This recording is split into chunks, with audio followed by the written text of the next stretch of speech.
আমাদের আজকের এই সম্মেলনের প্রধান বক্তা ইতিমধ্যে উপস্থিত হয়েছে।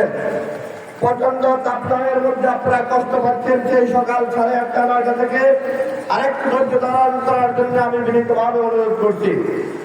সংগ্রামী উপস্থিতি, আমার আলোচনার প্রারম্ভেই আমি বলেছিলাম নাঙ্গলপুর উপজেলার নির্যাতিত জনপদের মধ্যে একটি নির্যাতিত মজলুম জনপদ দুলখা ইউনিয়ন। আপনারা আমাদের পূর্ববর্তী বক্তাদের বক্তব্যে শুনেছেন আমাদের নির্যাতিত জীবন্ত শহীদ মাওলানা বেলাল হোসেনের কথা। 2015 সালের 8 ফেব্রুয়ারি দিবাগত রাত্রে সেই বামের কৃতি সন্তান আমাদের সেই মাওলানা বেলাল, মসজিদের ইমাম, আপনাদের সন্তান, তাকে বাসা থেকে রাতের অন্ধকারে তুলে নিয়ে সেই প্রতিবাদের দোসররা তৎকালীন পুলিশ বাহিনী অন্যায়ভাবে গুলি করে আজকে তার পা কেটে মানবতার জীবন যাপন করছে। সম্মানিত উপস্থিতি, শুধু আমাদের বেলাল নয়, আমাদের বামের বেলাল হোসেন দুলাল, তাকেও সেদিন গুলি করা হয়েছিল। আমরা 15 দিন প্রশাসনের যোগাযোগ দূরের কথা, তারা আত্মীয় স্বজন থেকে শুরু করে কেউ আমরা আমাদের প্রিয় বেলালের খোঁজ খবর নেওয়ার সুযোগ পর্যন্ত আমাদের জন্য সংকটিত ছিল।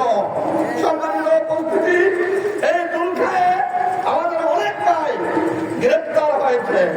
তাদের অপরাধ ছিল তারা কোরআন এবং সুন্নাহর ভিত্তিতে আল্লাহর আইন এবং সৎ লোকের শাসন প্রতিষ্ঠার জন্য কাজ করেছিল। আর এই কাজ করার অপরাধে দুলখার বিভিন্ন অঞ্চল থেকে বেশিরভাগের দোসররা আমাদের ভাইদেরকে বিভিন্নভাবে গ্রেপ্তার করে জেলের অন্ধকার প্রকোষ্ঠে নিক্ষিপ্ত করা হয়েছিল। আমি সে ভাইদের নাম বলছি।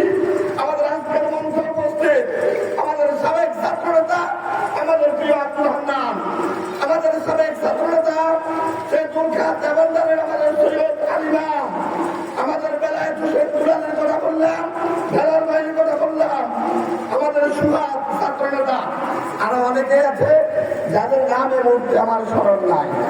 সম্মানিত উপস্থিতি, এই জনপদে আমি যখন 9:30টার পরে এখানে ঢুকলাম, গরমের কারণে অনেক বাইরে বসে গিয়েছে। আমরা ভরপুর এই সংগ্রাম দেখে আমরা আশ্বস্ত হয়েছি নির্যাতন, জুলুম, শোষণ করে ইসলামী আন্দোলনকে কখনো দমিয়ে রাখা যায় না, যার বাস্তব প্রমাণ আজকের ঐতিহাসিক কর্মী সম্মেলন।